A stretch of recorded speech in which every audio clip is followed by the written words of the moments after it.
Tell us what kind of values stand behind 3M that make your company one of the most innovative company in the world. Well, the 3M has always had at the heart of its values, we've phrased it in different ways along the years, but it's always been around science applied to life. This is very much how we phrase it today, but it's very much at the core of the company. We're in existence for more than 100 years, very successfully focusing on that aspect, and we intend to continue to do this, to move forward. And this is really what translates into these three pillars that I meant. This science for circular is really around how can we use less raw materials, for example, for more out of our product solutions and services. Science for climate is how can we develop solutions, products that will help our customers, our partners, our stakeholders to themselves have a lesser footprint or a better impact in their own solutions. So I'm thinking about the automotive world, for example, with electrification. We have many solutions in that field.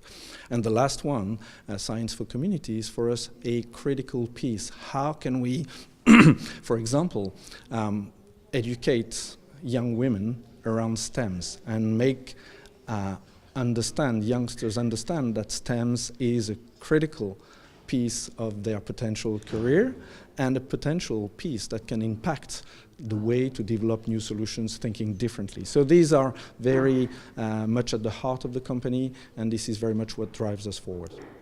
You spoke about smart cities in your panel during COP24. In which direction do you think metropolitan areas are going? What we know is that they're going in a direction where more and more people will be part of these large collaborations.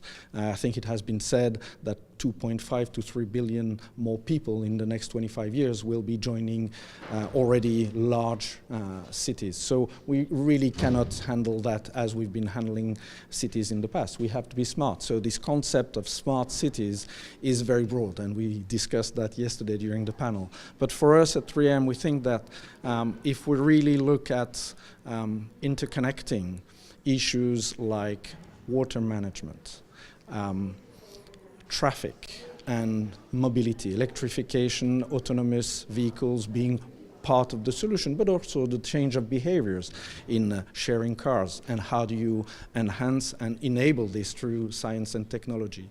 Construction, new buildings, energy management from the grid to the house.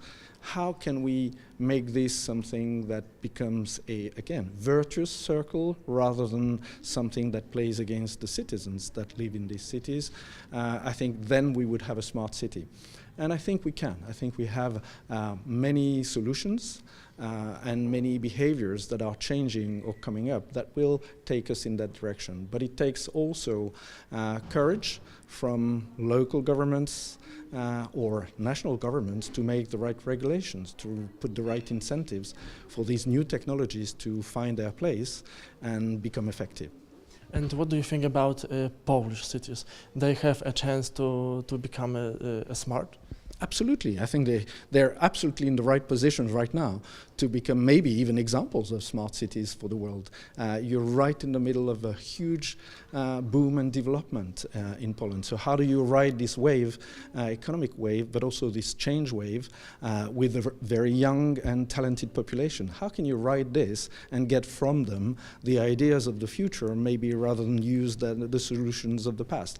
I think Poland is very well placed to do that if it chooses to do so.